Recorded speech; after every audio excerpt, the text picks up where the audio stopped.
Alright guys, we're back. Last video I showed you the grip for the Project Creek rod is a big old honking chunk of cork. Well, we did some shaping on it, and what I use to shape them is I use a farrier's rasp. I don't use that aggressive side right there because that would chew that thing to pieces. What I use is this finer side. It's not a new file by no means, you can tell, but it's just sharp enough for me to shape this cork down. What I do after that, when I get it close to my shape, is I'll just go to 60 grit sandpaper. Then after that, I'll work down to 220, 320, and down to 400 grit. I know some people think 320, 400 is kind of too fine. I'm here to tell you guys there's nothing wrong with it, and it does just fine for me. Also, in the last video, I wasn't going to run the lathe because it's going to be too noisy. Well, actually, I'm going to go ahead and run it. I'm just going to bump it down a notch. So if you got pets or you're using your earbuds, you got your volume turned up, now'll be the time to turn it down, guys. Alright, here we go.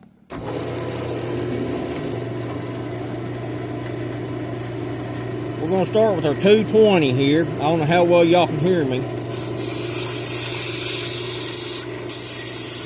It's kind of slipping there a little bit.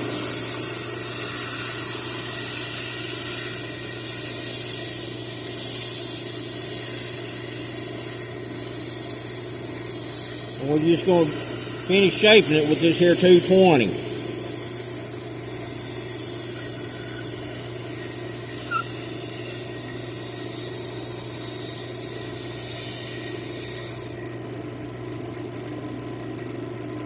Right, I'm going to fold it over here and make it a little bit easier. Because what I'm going to do is I'm going to knock these corners down a little bit. It don't take much. I just want to put a little slight radius on them. Right there looks just about right. Now we're going to move this part up here. This is going to be a little bit difficult.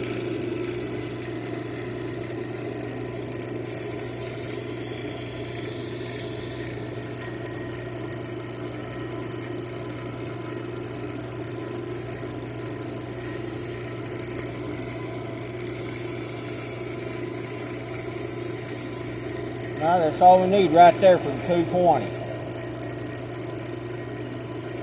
Now, 320.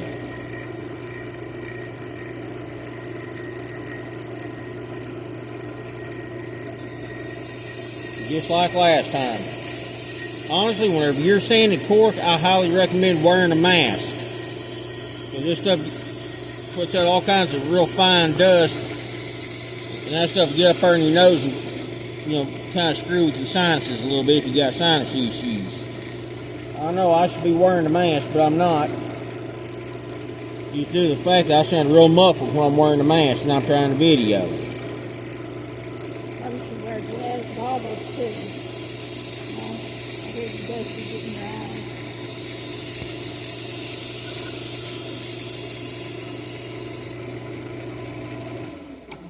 eyes. Now let's shut down here and check our progress.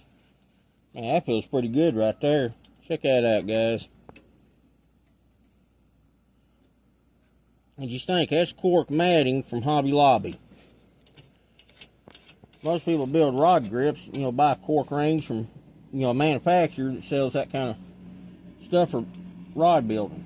You don't have to spend a lot of money, guys, to build a grip for your fly rod or even your casting rod for that matter. It just takes a little bit of ingenuity. Alright, now we're going to hit 400.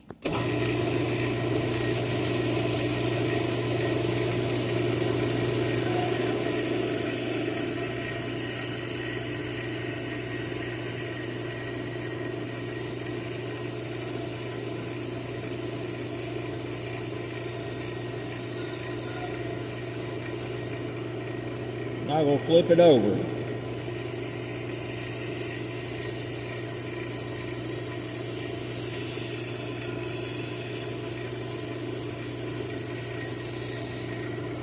Now we're going to break them edges again. This right here is just purely for cosmetics. The more attention to detail you put into your project, the better it's going to look when you get done. Well, the better it looks, the more pride you can take in what you do. As my granddad said, if it's worth doing right the first time, not the second, third, or fourth. Alright, that right there feels really, really good.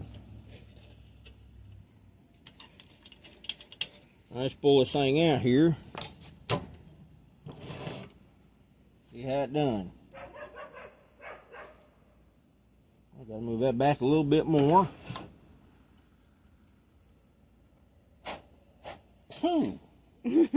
Alright guys, that right there's our finished grip for the Project Creek rod.